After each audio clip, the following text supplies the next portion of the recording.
Nakikipaghiwalay raw ang isang 25 years old na babae sa kanyang kasintahan na isang 65 years old na lolo. Pumunta sila sa isang lodging house para mag-usap umano. Pagkatapos ng ilang mga oras ng pag-uusap sa loob ng lodging house sa Numancia, Aklan, nakikipaghiwalay na umano ang babae sa lolo. Pero ayaw ng lolo. At dito na nangyari ang pananaksak. Maraming saksak ang tinamo ng babae.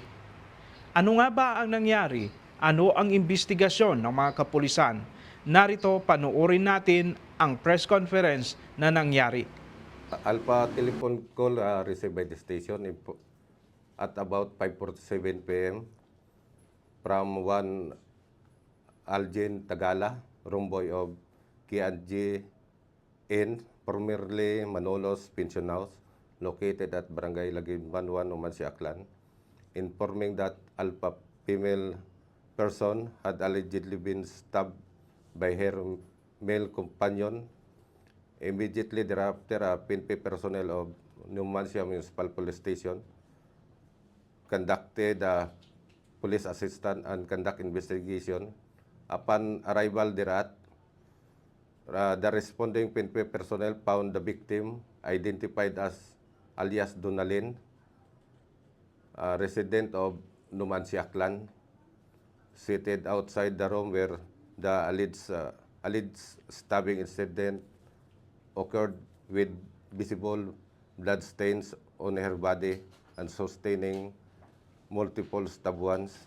The victim was conscious, but when found by the responding PNP personnel, the victim identified the companion and the person was stabbed as alias Ricky, a resident of Kalibo, Aklan.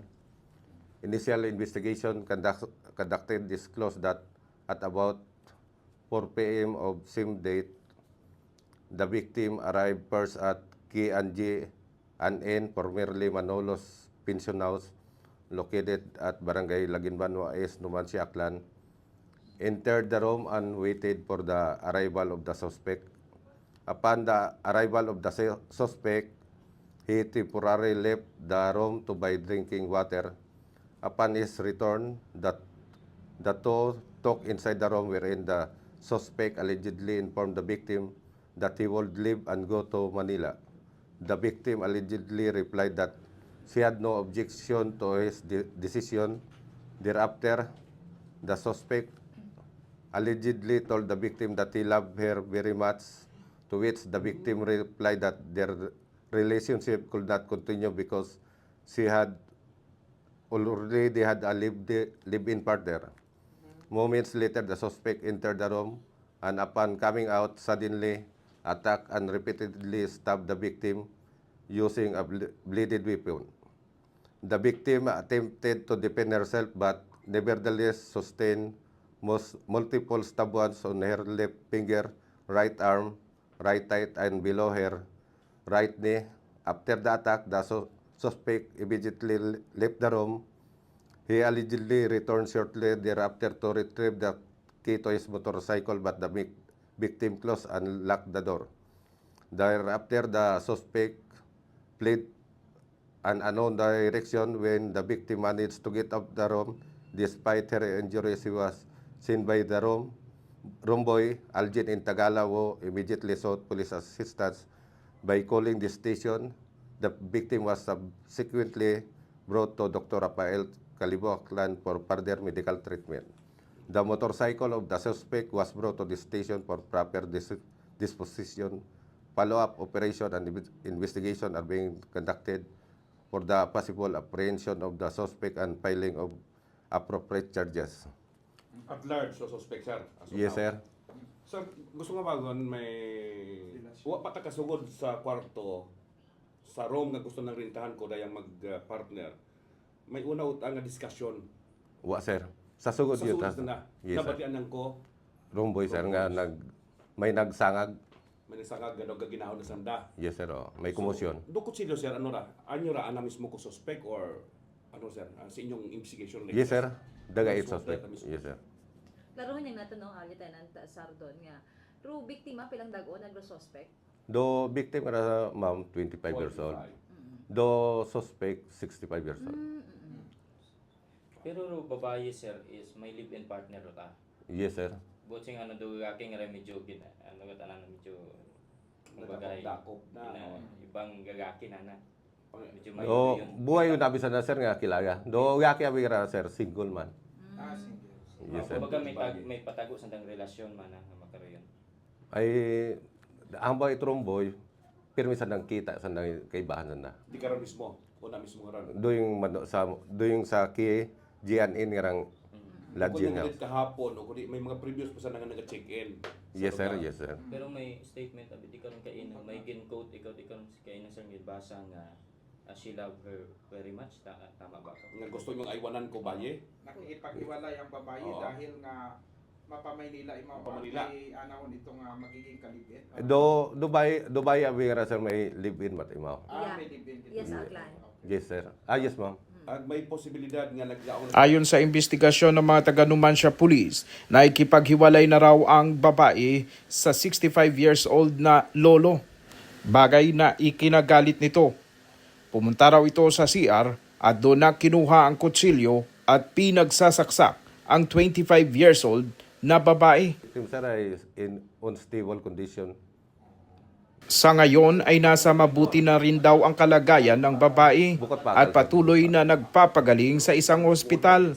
Samantala patuloy naman na pinaghahanap ng otoridad ang 65 years old na lolo. Nakausap na raw ng mga kapulisan ang biktima at sinabi raw nito na wala na siyang interes pa na mag-file o magsampa ng kaso laban sa kanyang naging kasintahan. Sa biktima abi sir ay masawat plano magpalit kaso ay mabuhay yung sanang kilaga. Magka-relasyon gid amaton sir. Bukod dat magkakilala sa daro may relasyon gid agid sanda. O ay kung hindi ka man mag-adto abi to sa lodging house kung bukod ka mo it May may relasyon gid sa dara. Ayon sa payag ni Police Lieutenant Elmer Sardon nang rumisponde ang kanilang team doon sa lodging house ay na-recover nila ang motorsiklo ng suspect.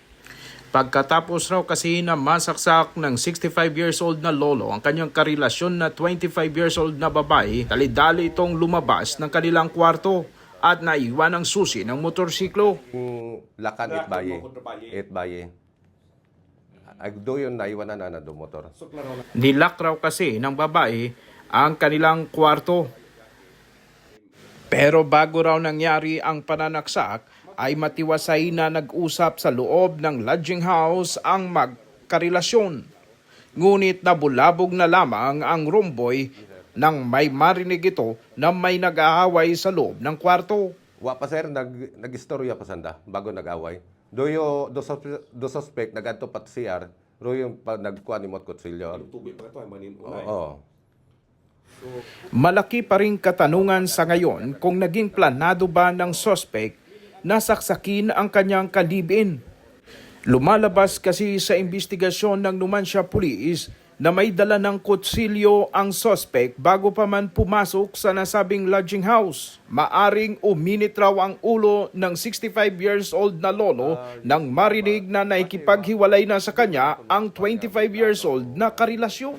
Sa kasalukuyan ay patuloy pa itong pinaghahanap ng mga taga-Numancia Police. Samantala patuloy na nagpapagaling ang biktima.